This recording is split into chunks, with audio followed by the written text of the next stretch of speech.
తెలుగు రాష్ట్రాల్లో సంక్రాంతి పండుగ సందడి మొదలవుతోంది. ఏపీలో కోడి పందాల సందడి, తెలంగాణలో పతంగుల పండగకు ముస్తాబోతోంది. సో ఇప్పటి వరకు నిర్వహించిన కైట్ ఫెస్టివల్ ఈసారి నెక్స్ట్ లెవెల్లో ఉంటుందని అంటున్నారు తెలంగాణ పర్యాటక శాఖ మంత్రి జూపల్లి కృష్ణారావు. హైదరాబాద్ ను గ్లోబల్ మెడికల్ టూరిజం హబ్ గా తీర్చిదిద్దే దిశగా ప్రభుత్వం అడుగులు వేస్తోందని అంటున్నారు మంత్రి జూపల్లి కృష్ణారావు. ఇందులో భాగంగానే ఏటా కైట్ ఫెస్టివల్ నిర్వహిస్తున్నట్టు ప్రకటించారు.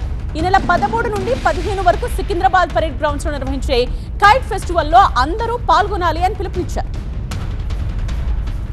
ఇవి ఎక్కడైతే విదేశాల నుంచి వరకు వస్తా ఉన్నారు కదా, ఇంత గొప్ప సాంకేతిక పరిజ్ఞానం వాటిని మన దగ్గరనే తయారు చేసి ఏర్పాటు చేయాలా ఇక్కడి నుంచి. దానివల్ల కొంత ఉపాధి ఉద్యోగాలు వస్తాయి. కాబట్టి నెక్స్ట్ కైట్ ఫెస్టివల్ వరకు వీటన్నిటిని కూడా ఏవైతే మనం ఇతర ప్రాంతాలు వస్తా ఉన్నాయో వాటికి మించి అదనంగా కొత్త నూతన పద్ధతులతోటి ఆ యొక్క ఇండస్ట్రీని కూడా మనం డెవలప్ చేయడం కోసం చేసిన ప్రయత్నం చేయాలి.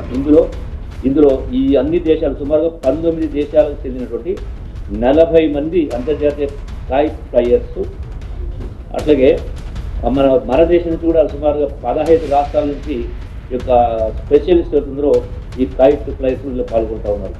అట్లాగే నైట్ టైం రాత్రి వేళల్లో ఏది వెలుగులు విరజిమ్మే విధంగా ఒక నైట్ ఫ్లయింగ్ యొక్క పతంగుల్ని మనం ఏర్పాటు చేస్తూ ఉన్నాం.